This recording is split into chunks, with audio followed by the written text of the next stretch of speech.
اور ان جانداروں میں حیوانات بھی کرتے ہیں اور نباتات بھی کرتے ہیں۔ آپ دیکھیں گے کہ درختوں میں، پھولوں میں، پتیوں میں، پودوں میں طرح طرح کے رنگ ہوتے ہیں، اور وہ رنگ دیکھ کے کبھی اندازہ نہیں ہوتا کہ یہ ایک پودا ہوگا، یہ ایک درخت ہوگا، کئی ایک، ہر جگہ نہیں، کئی ایک۔ اور اسی طرح ان جہاں جنگلات ہیں یا سبزیاں ہیں یا فلورا اور فونا ہے، تو وہاں کے رنگوں کے مطابق کوئی جاندار بھی ہوتے ہیں، جیسے سانپوں کے مختلف رنگ ہوتے ہیں اس انوائرمنٹ کے رنگ کے مطابق۔ مینڈگوں کے کچھ خاص رنگ ہوتے ہیں تاکہ وہ محسوس نہ ہو یہ فلاں چیز ہے، سمجھ آئے کہ یہ انوائرمنٹ ہی کوئی پارٹ ہے اس کا۔ آپ سنیں، یہ کیموفلاج ہے۔ اللہ نے کیموفلاج شکاریوں کو دی ہے اور شکاروں دونوں کو دی ہے۔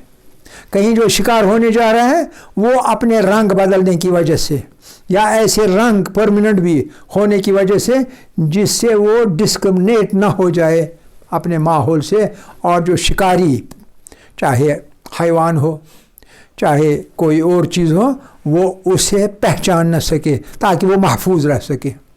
لیکن کبھی کبھی ایسا ہوتا ہے کہ اللہ کو تو روزی دینی ہے ہر کسی کو، شکار کو بھی اور شکاری کو بھی، جو کھائی جائے گی اس کو بھی بچانا ہے، لیکن جو کھائے گا اس کو بھی روزی دینی ہے۔ تو کبھی کبھی وہ شکار جو ہے اس کا رنگ بدلنا ہے، کیموفلاج ہونا ہے۔ کبھی شکاری جو ہے شکاری کو بھی کیموفلاج کرتا ہے، جیسے تیندوا کے ڈیزائن بنے ہوتے ہیں، اور ڈیزائن سے یہ ایک دم سے پتہ نہیں چلے گا شکار کو یہ ایک جانور ہے مجھے کھانے والا، تو اس کا بھی کیموفلاج ہوتا ہے، اور شکار کا بھی کیموفلاج، شکاری بھی اور شکار کا بھی۔ اب یہ اتفاق ہے کہ آیا شکار پہلے جبڑا مارے گا، شکاری پہلے جبڑا مارے گا، شکار یا شکاری، اور شکار پہلے بچائے گا اپنے آپ کو؟ دو میں سے کون سبقت لے جائے گا؟ وہ بچ جائے گا۔ اگر شکاری نے سبقت لے لی تو شکار پکڑا جائے گا، کھایا جائے گا۔ اگر شکار نے سبقت لے لی تو شکار بچ جائے گا اور شکاری بیچارہ بھوکا مرے گا، بھوکا رہ جائے گا۔ ٹھیک ہے کہ نہیں؟ یہ ڈیپینڈ کرتا ہے۔ تو لیکن جو نیچر ہے جو ہے نیچر میں ایک ہی بات ہے، کون رہتا ہے کون نہیں رہتا، بیلنس رہنی چاہیے اس میں۔ ایک ہی طرف جو یہ ہے ڈس ایکویلبریم وہ نہیں رہنا چاہیے، ایکویلبریم رہنا چاہیے۔ شکار بھی کافی رہنے چاہیے، شکاری بھی بہت زیادہ رہنے چاہیے، لیکن ایسا نہیں ہونا چاہیے کہ شکار ہی شکار رہے اور شکاری کوئی نہ رہے، یا شکاری ہی شکاری رہیں تو ان کو بعد میں شکار ہی نہیں مل جائے۔ ایک متوازن ایک صورتحال ہونی چاہیے، اور اس کے لیے کائنات بنانے والے نے اچھا انتظام رکھا ہوگا، اور لگتا ہے کہ رکھا ہے۔ اس کو کیموفلاج کہتے ہیں۔ لیکن اس کیموفلاج میں ایک استثناء بھی ہے، اور وہ استثناء ہے مثال کے طور پر اس کے اندر استثناء جو ہے واحد استثناء ہے، اور واحد استثناء جو ہے وہ ہے جنوبی امریکہ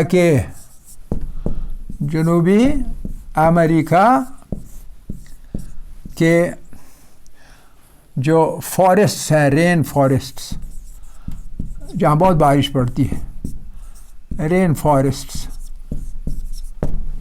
وہ رین فارسٹ جو ہے جنوبی امریکہ کے، وہاں کئی رنگوں کے اور خوبصورت رنگوں کے کچھ مینڈک ہوتے ہیں،